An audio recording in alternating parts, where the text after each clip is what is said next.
이 본문은 이미 설교했던 본문인데 제가 다시 4장 1절로 돌아온 것은 제가 금요일에 지금 설교가 한 달 반 만에 설교를 하다 보니까 설교하는 나도 헷갈리고 듣는 여러분은 더욱더 지난 설교 뭐 들었지? 다 까먹었을 것 같아요.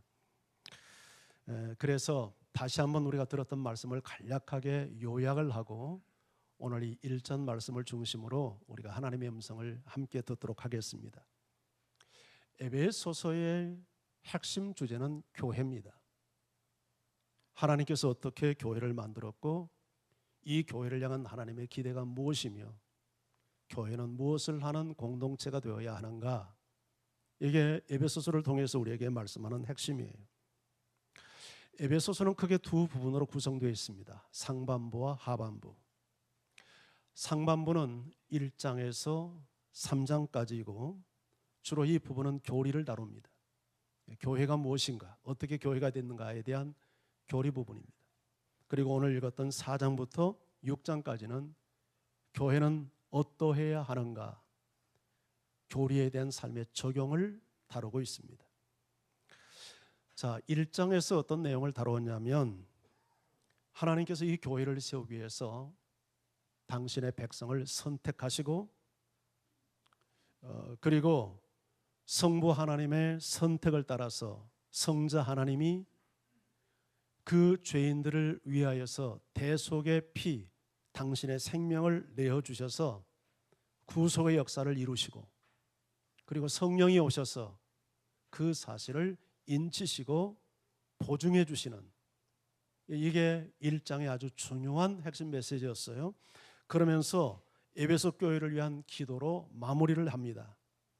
그 기도의 내용은 세 가지인데 우리에게, 교회에게 계시와 지혜와 계시형을 주어서 하나님이 어떤 분인지 더 분명하게 알게 해주시고 그리고 마음의 눈을 밝혀서 우리를 부르신 부름의 소망이 무엇인지 알게 하시고 또 우리가 받을 영광이 무엇인지 알게 해주시고 그리고 하나님께서 베푸신 능력이 얼마나 큰지 알게 해달라고 그렇게 기도했어요.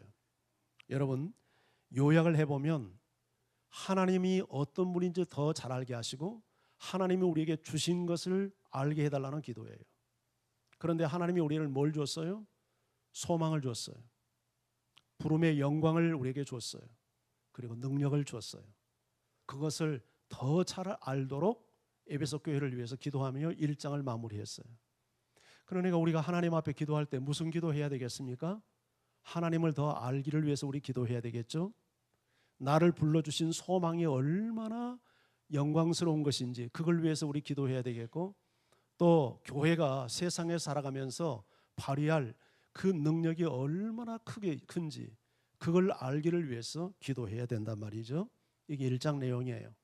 자, 2장에 와서 이 구원에 베푸신 구원을 좀 더 구체적으로 설명합니다. 먼저 구원받기 전 우리의 상태가 어떠했는가? 한마디로 죄와 허물로 우리 영적 상태가 완전 죽어서 하나님을 알 수 없는 상태 속에 있었어요. 그때 우리가 어떻게 살았냐면 세상 풍조를 따라 살고 공중 권세 잡은 마귀를 따라 살았습니다. 그런데 이렇게 죄와 허물로 완전 죽어서 하나님도 모르고 세상을 따라 살고 마귀를 따라 사는 우리를 하나님이 불쌍히 여겼어요. 그래서 은혜로, 우리 행위가 아닌 은혜로 우리를 구원해 줬어요. 그래서 2장의 요절이 뭐냐면 8절 9절이에요. 이 8절 9절은 너무 유명하죠.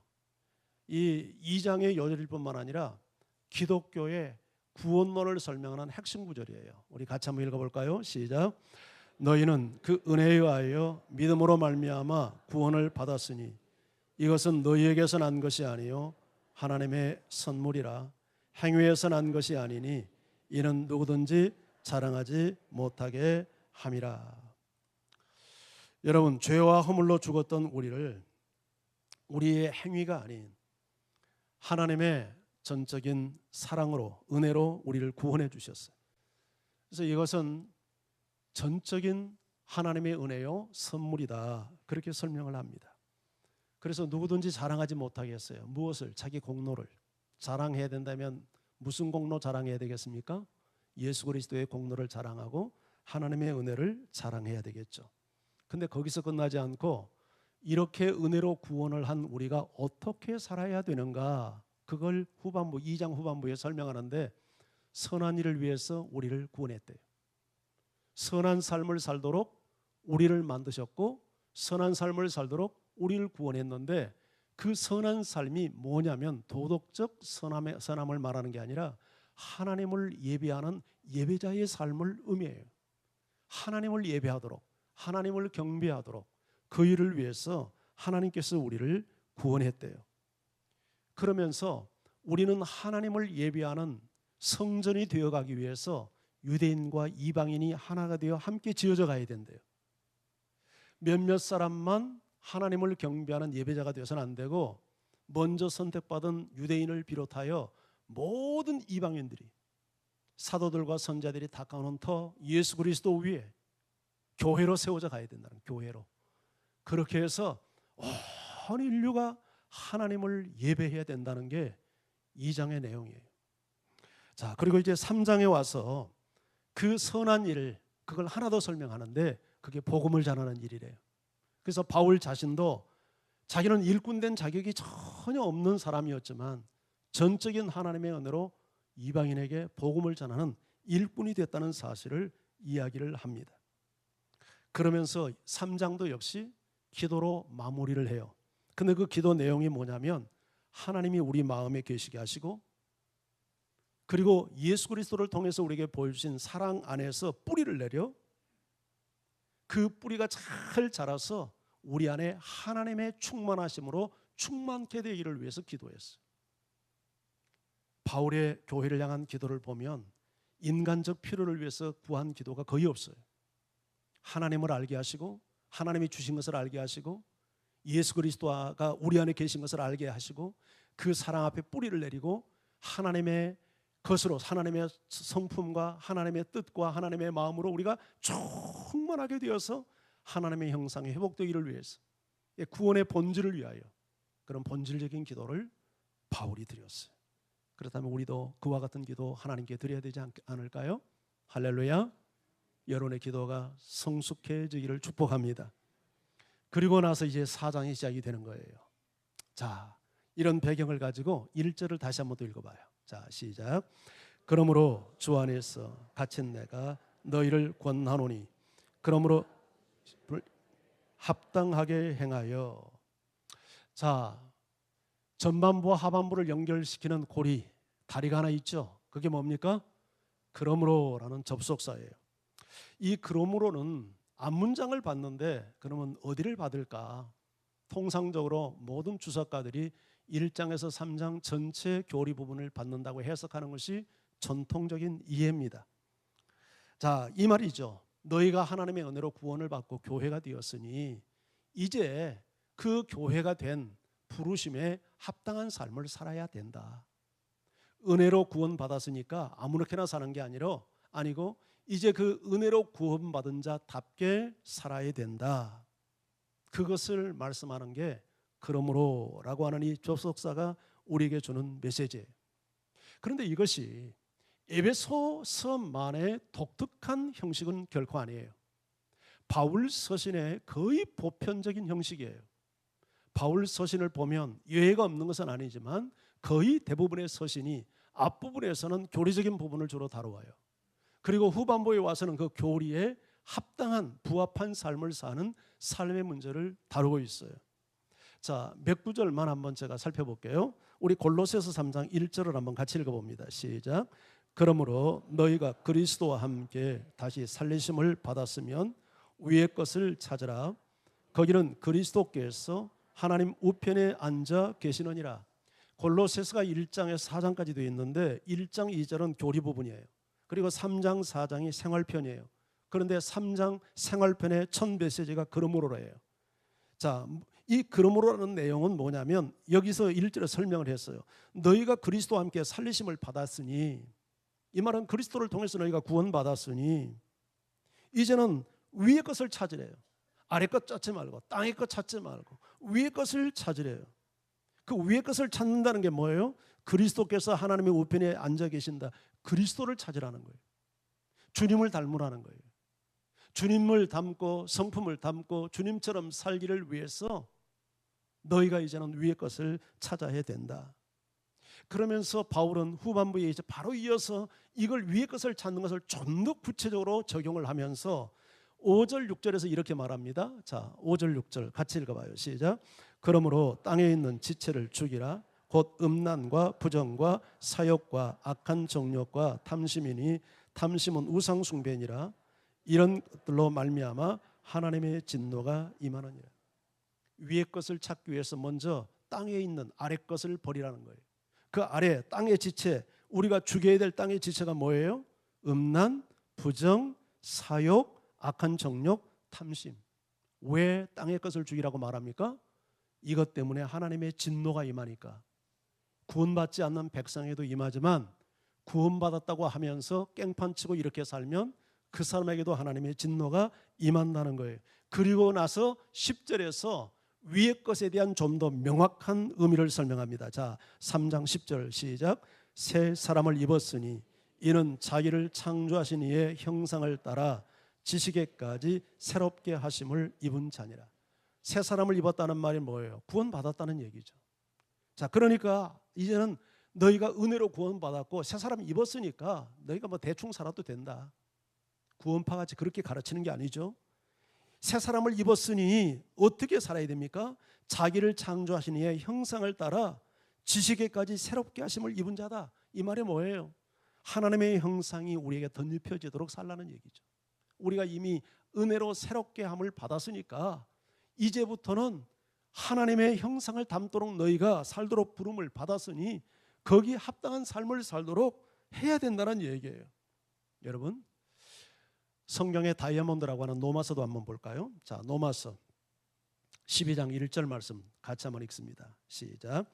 그러므로 형제들아, 내가 하나님의 모든 자비하심으로 너희를 권하노니 너희 몸을 하나님이 기뻐하시는 거룩한 산 제물로 드리라. 이는 너희가 드릴 영적 예배니라.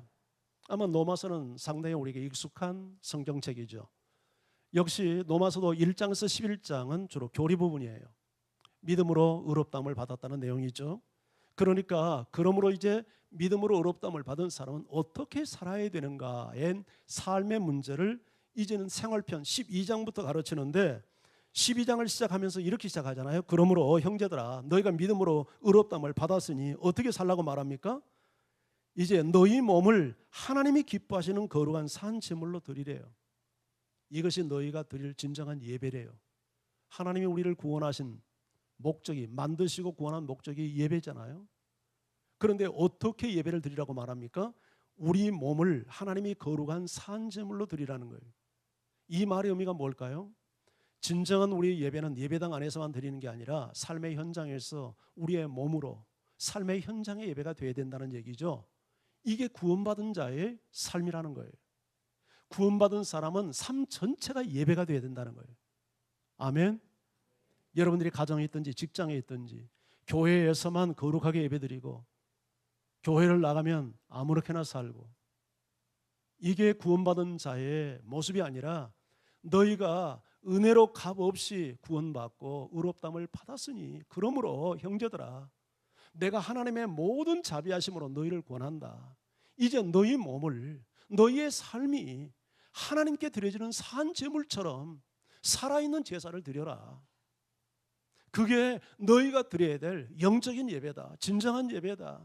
그게 성령 안에서 드리는 예배다. 여기서만 손 들고 찬양하는 게 예배가 아니다. 네 삶이 예배가 돼야 된다.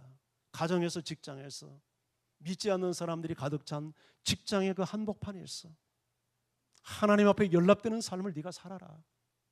혼자 있거나 함께 있거나, 네가 죄의 유혹을 받을 때나 아니면 성령 충만할 때나 모든 환경에서 네 몸으로 하나님을 예배해라.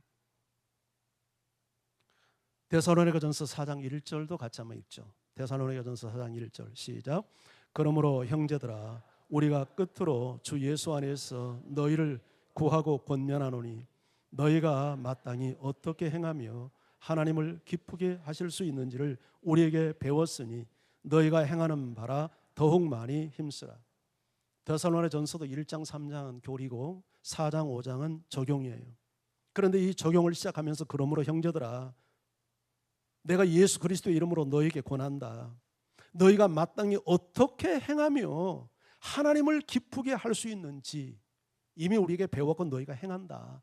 그런데 이것을 더욱 열심히 힘써서 해라. 구원받았기 때문에 안심하고 아무렇게나 살라고 말하잖아요. 부르심에 합당한 삶을 살라는 거예요. 예. 어떻게 하면 하나님을 기쁘시게 하는지 그런 삶을 살라는 거예요. 마지막으로 하나만 더 볼까요? 갈라디아서 5장 1절. 자, 함께 읽습니다. 시작. 그리스도께서 우리를 자유롭게 하려고 자유를 주셨으니 그러므로 굳건하게 서서 다시는 종의 멍에를 매지 말라. 갈라디아서도 마찬가지.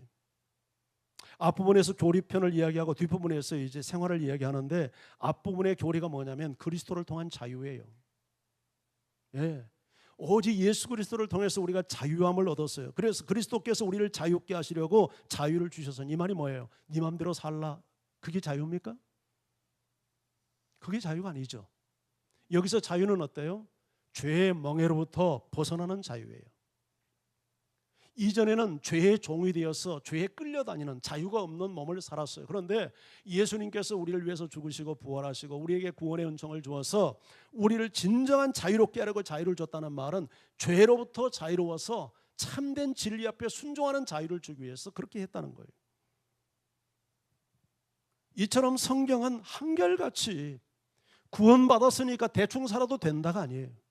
구원받았으니까 너희가 거기 부르심에 합당한 삶을 살라는 거예요. 우리가 구원받기 위해서 최선을 다해야 된다는 건 율법주의입니다. 누구도 행위를 통해서는 구원받을 수 없어요. 구원은 전적인 은혜예요. 그러나 은혜로 구원받은 사람이 아무렇게나 살면 안 돼요. 이제 구원받았으니 새 삶을 살라는 거예요. 거기에 합당하게 살라는 거예요. 너희를 부르신 하나님의 부르심에 합당하게 살라는 거예요. 그게 오늘 에베소서 4장을 시작하면서 주는 바울의 메시지예요. 자, 그러면서 이렇게 말하죠. 오늘 본문에 보면 내가 주 안에 갇힌 내가 너희를 권한다. 주 안에 갇혔다. 이 말은 두 가지 의미로 이해할 수 있어요. 예수님 때문에 복음을 전하다가 감옥에 갇혔다는 의미예요. 그러나 주 안에 갇힌 나라는 말은 물리적으로 환경적으로만 복음을 전하다가 감옥에 있다는 말도 되지만 그러나 그보다 더 포괄적 의미, 더 깊은 영적 의미는 바울은 자유인이 되었지만 이미 예수 그리스도 안에 갇힌 예수 그리스도를 만나면서 스스로 자원하여 그의 종이 된 그런 상태에 있는 사람이에요. 그래서 주 안에 갇힌 이 말은 어떤 의미에서 주 안에 갇힌 내가 너희를 권한다 하는 것은 이 권면은 나 개인의 권면이 아니라 그리스도 안에 갇혀서 그리스도의 종이 되고 그리스도의 사도가 된 내가 예수님의 심장과 마음을 가지고 예수님의 권위를 가지고 너에게 권한다. 그러니까 이 권면은 바울의 권면이 아니라 그리스도의 권면으로 우리가 받아야 돼요. 할렐루야. 그런데 주님이 뭐라고 하냐면 부르심에 합당하게 행하라는 거예요. 물론 바울을 통해서 예수 그리스도 안에 갇힌 바울을 통해서 하신 말씀인데 너희가 부름에 합당하게 행하라. 여기 이 부르심이라는 단어가 헬라 원문에 보면 클레시아라는 단어입니다. 클레시아. 여기서 교회를 말하는 에클레시아가 나왔습니다. 이 에클레시아라는 단어는요, 에크라는 단어와 클레오라는 단어의 합성어입니다. 에크라는 말은 무엇 무엇으로부터, 영어로 표현하면 from out of입니다. 무엇 무엇으로부터. 예, 불렀다. 예, to call, 불러냈다. 부른다. 그러니까 에클레시아, 교회라고 하는 것은 부름받은 자들이다 하는 그런 의미죠.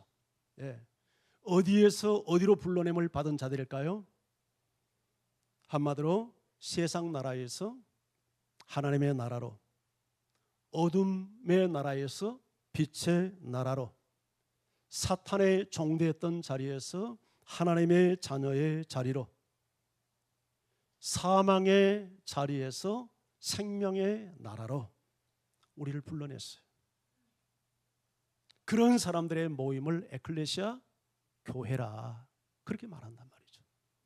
자, 너희가 부르심에 합당한 생활을 해라. 하나님이 너희를 이렇게 불러냈다. 너희가 과거의 죄의 종로로 타며 마귀의 종이고 너희가 세상 풍조를 따라 살고 소망이 없고 너희는 망한 자였다.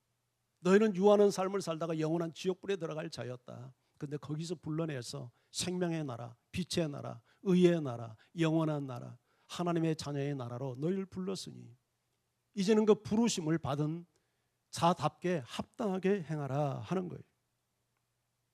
여러분, 이것이 우리가 부름받은 영광입니다. 우리는 어둠의 나라에서 빛의 나라로 부름을 받았고 사망에서 생명으로 부름을 받았고 마귀의 종로로 타며 마귀의 종, 죄의 노예가 되어서 비참하게 살아갈 수밖에 없는 그 자리에서 자유의 몸으로 하나님의 자녀의 권세를 누리며 살도록 우리를 불러주시고 이제는 그 부름에 합당한 삶을 살라는 거예요. 자, 그러면 합당하게 산다는 게 무엇을 의미하는가? 이 합당하게라는 말이 헬라어 악시오스라는 단어입니다. 악시오스. 이 말은 원래 무게를 단다는 말에서 유래되었다고 합니다. 무게를 단다. 무게를 단다는 게 뭡니까? 이게 기준치에 합당한가? 저울로 다는 것은 이게 기준치에 합당한가? 이게 거기에 맞는 가치, 무게를 지니고 있는가? 그것을 측정하기 위해서 무게를 달지 않겠습니까? 그러니까 부르심에 합당하다는 말은 부르심의 가치에 합당한 기준을 갖고 있는가? 그렇게 살라는 거예요. 거기에 알맞게, 거기에 맞게, 기준에 합당하게 그렇게 살라는 거예요. 만약 우리가 부르심에 합당하게 살지 못한다면 실격을 당할 겁니다. 분명히 우리는 부름을 받았는데 부르심에 합당한 삶을 살지 못한다면 세상에서 아마 인정받지 못할 거예요. 그리고 저 사람은 하나님의 부름을 받은 사람이야. 그래서 하나님의 영광을 드러내며 살아야 될 우리가 하나님의 영광을 드러내지 못할 거예요. 그러지 않습니까? 오늘날 세상 사람들은 하나님을 잘 알지 못하고 먼저 부름을 받은 우리를 통해서 하나님의 영광을 드러내고 존재를 드러내고 그분의 이름을 드러내도록 하나님이 우리를 불렀는데 우리가 그 부름에 합당한 삶을 살지 못하면 세상 사람들은 우리를 보고 하나님을 알지 못하고 그래서 우리는 부름에 합당한 자로서의 삶을 포기하며 사는 그런 현상이 일어나겠죠. 그리고 이 합당하게라는 말에 또 하나의 의미가 있는데 자, 화면을 한번 보여줘 보세요. 어떤 의미가 있냐면 앞에 화면 보여줘 보세요. 앞에 화면. 적당하게 어울리게 그런 의미가 또 하나 있어요.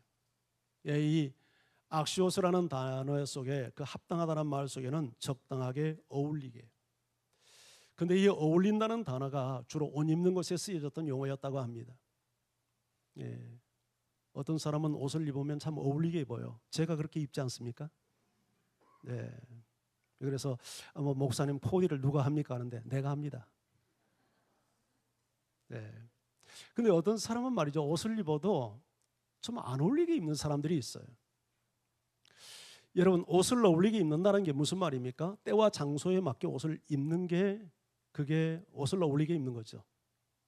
만약에 초상집에 가는 사람이 흰 양복에 빨간 넥타이에 백구들을 신고 간다면 초상집 복장으로서 그게 어울리는 복장입니까? 안 어울리는 복장입니까? 그것은 어울리는 복장이라고 말할 수가 없습니다. 물론 그렇게 간다고 해서 무슨 감옥에 갈 일은 아닙니다만 그건 초상집 유족들에 대한 예의가 아니죠. 상대를 존중하고 배려하는 마음이 아니죠. 슬픔에 동참하는 자의 복장이라고 볼 수 없어요. 그리고 자신의 품격도 떨어뜨리는 복장이에요. 아무래도 초상집 가는 가장 아마 마음을 잘 표현하는 복장은 어떤 복장이어야 된다고 생각합니까? 이건 문화를 초월해서 대개 검정색 옷입니다.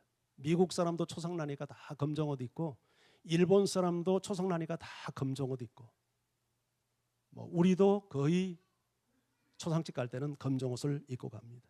이런 의미에서 우리 초상집 갈 때 검정 옷을 입으세요.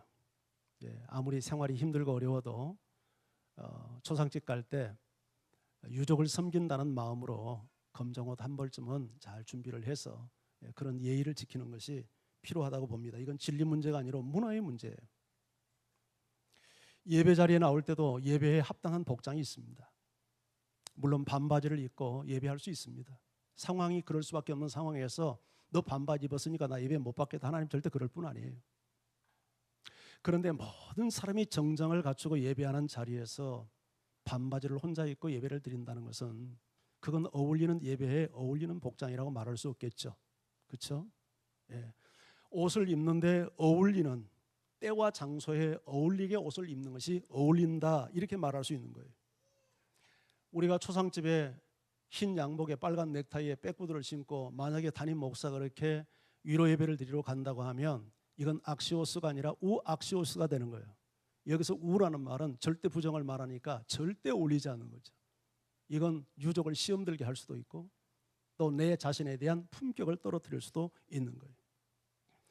우리가 하나님의 은혜로 부름을 받아서 하나님의 자녀가 되었다면 부르심에 합당한, 어울리는 삶을 살아야 되는 거예요. 아멘. 그것이 교회로 부름받고 하나님의 자녀로 부름받은 자의 어울리는 삶이에요. 청교도 신학자 제임스 패커, 아주 유명한 사람이죠. 이런 말을 했어요. 개혁주의의 신학을 지지하는 사람들 가운데 빠지기 쉬운 함정이 있는데 아무것도 하지 않고 하나님의 주권 뒤에 숨는 것이다. 이해됩니까? 말이 좀 어렵죠. 다시 한번. 개혁주의 신학을 지지하는 사람들 가운데 빠지기 쉬운 함정이 있는데 아무것도 하지 않고 하나님의 주권 뒤에 숨는 것이다. 우리 교단이 개혁주의입니다. 저도 개혁주의 신학 아래 공부를 하고 성장해 왔습니다. 그런데 이런 개혁주의자들이 하나님의 주권을 지나치게 강조한 나머지 자기 책임을 도외시하고 주권 뒤에 다 숨어버린다는 거예요. 자기 할 도리는 하지 않고.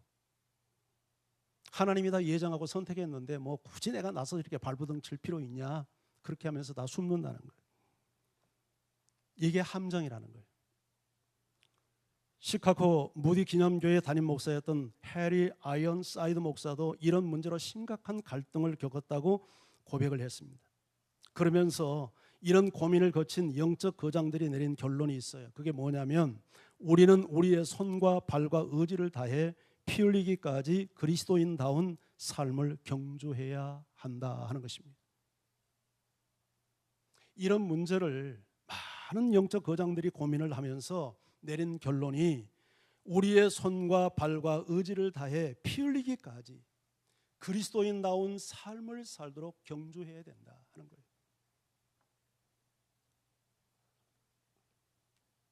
이번에 우사인 볼트 몇 번이나 그 영웅 아닙니까? 달리기 영웅. 근데 이번에 마지막에 동메달 하나 따고 이제 은퇴를 해버렸어요. 그리고 마지막 개조할 때도 다리에 쥐가 나가지고 쓰러졌어요. 그래서 씁쓸한 퇴장을 했어요. 근데 그 가장 큰 이유가 연습 부족이었다고 합니다. 누구도 그의 기록을 깰 수 없고 넘볼 수 없는 그런 황제였지만 그가 연습을 게을리하니까 제 실력을 발휘하지 못하는 거예요. 우리가 신앙생활을 하면서 정말 구원받은 사람으로서 하나님의 부름을 받은 사람으로서 합당한 삶을 살기 위하여 정말 우리의 손과 발과 의지를 다하여 피 흘리기까지 그리스도인다운 삶을 경주해야 돼요. 우리 교단에 헌법책이 있습니다. 헌법책 첫 페이지를 열면 제일 먼저 12신조라는 게 나와요. 이건 가장 기본적인 신앙 고백이에요.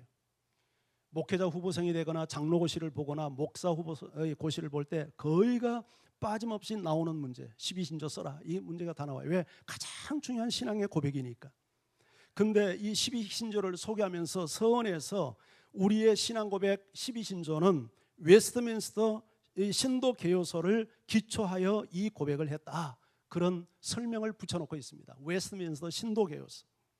참고로 이 웨스트민스터 신앙 고백이 뭔지 좀 설명을 드리면 1960년대 이 청교도 혁명이 한창일 때 1643년에서 1649년까지 6년간 영국 웨스트민스터 대수도원에서 정기적으로 신학자들과 목회자들 수백 명이 모여서 종교회의를 갖고 우리가 믿고 신뢰해야 될 성경의 가장 중요한 개혁주의 신학의 뼈대가 뭐냐, 이걸 가지고 그들이 회의를 한 거예요.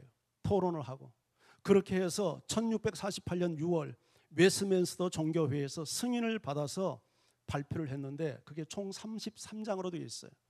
그런데 그중 13장 1항에 조금 설명이 너무 길고 어려워서 제가 요약을 했는데, 요약한 내용을 보면 이런 거예요. 하나님의 부름을 받은 사람은 반드시 거듭나 새로운 마음을 갖게 되고 그리스도의 말씀과 자기들 속에 내주하시는 성령으로 말미암아 더욱 거룩하게 하심을 입는다.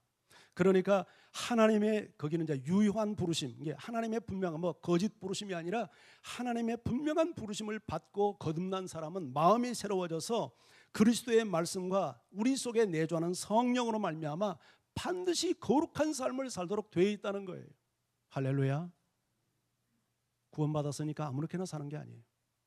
구원받았기 때문에 성령이 내 안에 계시고 주의 말씀과 성령으로 내 안에 내주하시는 성령으로 말미암아 우리가 거룩한 삶을 살도록 되어 있다는 거예요. 역시 동시대를 살아가는 청교도 시대의 유명한 설교자 리차드 백스터 참 목자상이라는 책을 써서 우리 신학생들이나 목회자에게 잘 알려져 있고, 그가 쓴 또 하나의 책이 이제 그 회심이라는 책인데, 그 회심이라는 책에서 그 당시 엉터리 그리스도인들, 그러니까 구원받는 성도로서의 삶을 제대로 살지 않는 그리스도들을 향해서 그 회심을 촉구하며 굉장히 강렬하게 설교를 합니다. 아마 이런 설교 오늘날 하면 교회 나만 남지 않을 것 같아요. 그 내용의 일부를 제가 좀 한번 읽어드릴게요.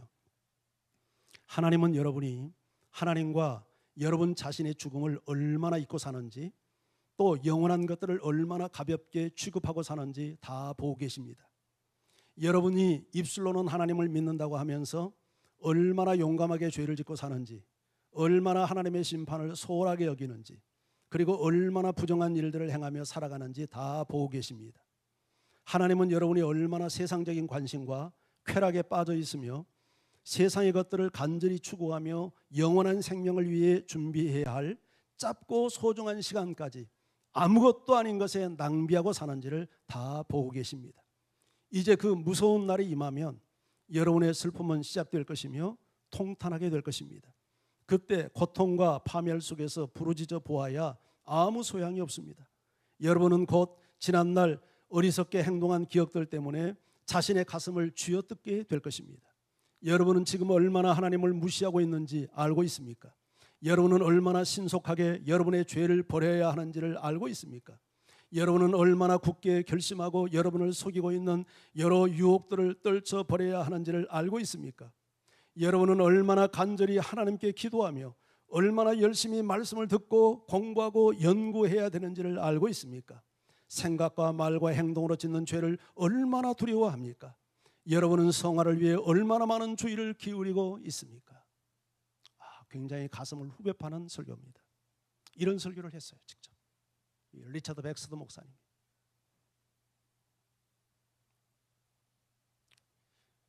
한마디로 진정으로 거듭난 그리스도인이라면 힘을 다하여 죄와 싸워야 하고 하나님이 요구하는 거룩한 삶을 살아야 된다고 그분은 외쳤던 것입니다. 작은 죄라도 용납하지 않겠다는 경건의 싸움을 싸우라고 주문하고 있는 것입니다. 이것이 곧 하나님의 부름을 받은 성도들의 합당한 생활이라고 설교한 것입니다. 죄는 암과 같습니다. 암은 무섭습니다. 암을 방치하면 죽음에 이릅니다. 그래서 시작 단계에서도 시작 단계에서는 그나마 좀 퇴치가 가능하지만 암이 3기, 4기를 넘었으면 상당히 퇴치 자체가 힘이 듭니다. 수술을 해서 암을 도려내도 뿌리가 남아 있어서 뿌리를 추적하는 후속 조치를 또 해야 됩니다. 그래서 방사선 치료, 항암 치료를 계속하면서 몸이 망가질 대로 망가져 갑니다. 다행히 회복된 사람들이 있지만 많은 사람들이 수술을 하고 죽는 경우들이 태반입니다. 죄가 그렇습니다. 죄에 오염되면 쉽게 제거가 되지 않습니다. 죄가 오랫동안 그 사람 속에 뿌리를 받고 죄의 그 기수가 3기, 4기가 말기가 되면 이 사람은 죄로부터 거의 헤어나지 못합니다. 하나님의 특별한 은총이 강권적으로 임하지 않는 한 죄를 토했다가 개처럼 먹은 것을 삼킨 것을 토했다가 다시 먹듯이 교회 와서는 늘 회개하고 돌아서서는 또 죄짓고, 교회 와서는 회개하고 돌아서서는 죄짓는 이것을 반복하는 현상이 왜 생기냐면 죄의 암이 그 사람의 심령에 뿌리 깊숙이 박혀 있기 때문에 근절이 되지 않아서 그런 거예요. 이런 일이 우리에게 일어나지 않도록 우리는 늘 깨어서 하나님 앞에 경건 생활을 살아야 합니다. 죄가 이렇게 무서운데도 안이하게 대처하는 사람들이 많기 때문에 성경은 이렇게 우리에게 질책합니다. 히브리서 12장 4절 말씀, 자, 함께 읽습니다. 시작.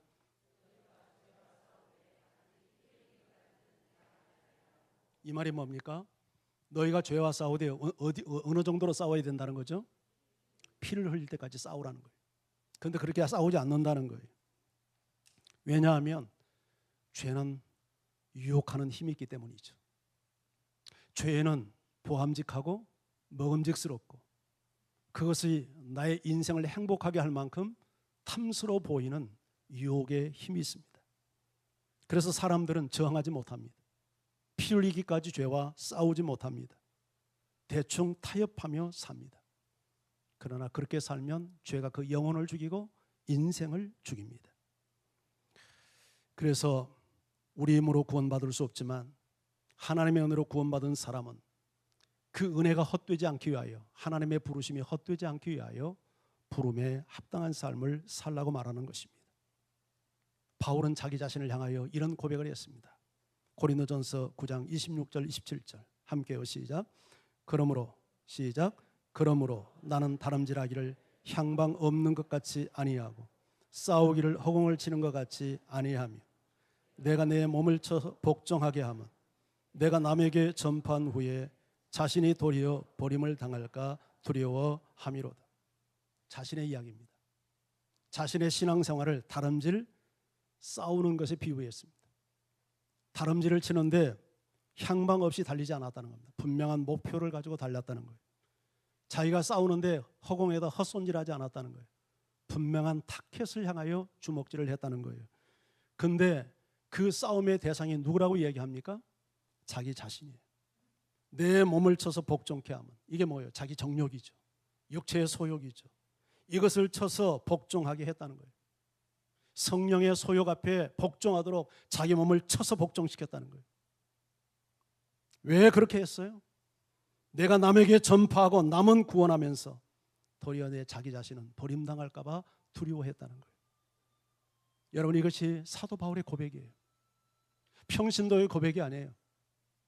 예수 믿는 초신자의 고백이 아니에요.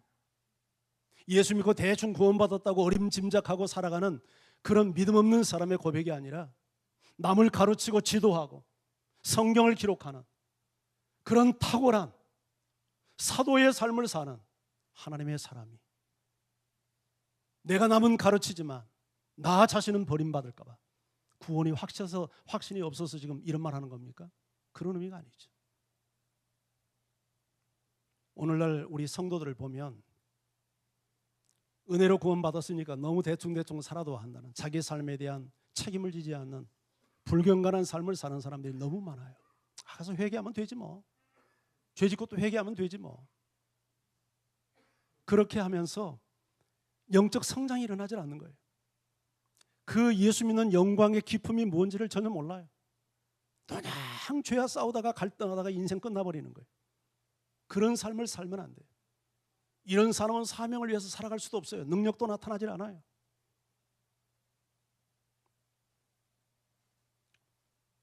그런데 여러분, 여기까지만 들으면 여러분들이 한숨이 나올 거예요. 우리가 노력해봤지만 우리 힘 가지고 부르심에 합당한 삶을 살아주는 것이 가능합니까? 불가능해요. 힘든 정도 아니라. 우리 힘 가지고 안 돼요. 어떻게 하죠? 그래서 우리를 돕기 위해서 성령을 보낸 거예요. 예수를 믿는 사람에게 그래서 성령을 보낸 거예요. 성령은 우리를 돕기 위해서 오신 보혜사예요. 내가 모든 진리 안에 행할 수 있도록 돕기 위해서. 이것이 진리란다. 그리고 진리의 삶을 살아갈 수 있는 힘과 능력을 주시는 거예요. 그래서 우리가 성령 충만해야 되고, 그래서 말씀 붙들고 기도해야 되고, 하나님을 의지해야 되고, 그렇게 살아가는 것이 신앙의 여정 아닙니까? 이것을 피 흘리기까지 하라는 거예요. 우리 몸에 육체의 소욕이 있습니다. 목사인 저도 마찬가지입니다. 육체의 소욕이 일어납니다. 근데 이런 부분을 끊임없이 우리가 투쟁하고 싸워가야 돼요. 성령을 의지하면서 말이죠. 오늘 이 밤도 우리가 기도할 때 하나님, 부르심에 합당한 삶을 살기를 원합니다. 그러나 내 힘으로는 힘이 듭니다. 그래서 성령을 의지합니다. 겸손히 주 앞에 나갑니다. 내게 능력 주시는 주 안에서 내가 이 모든 것을 감당하게 하시고 나를 돕게 오신 성령님을 제가 의지하기 원합니다. 이렇게 기도하는 밤이 되기를 원합니다. 우리 같이 찬양하면서 주 앞에 나가죠. 예수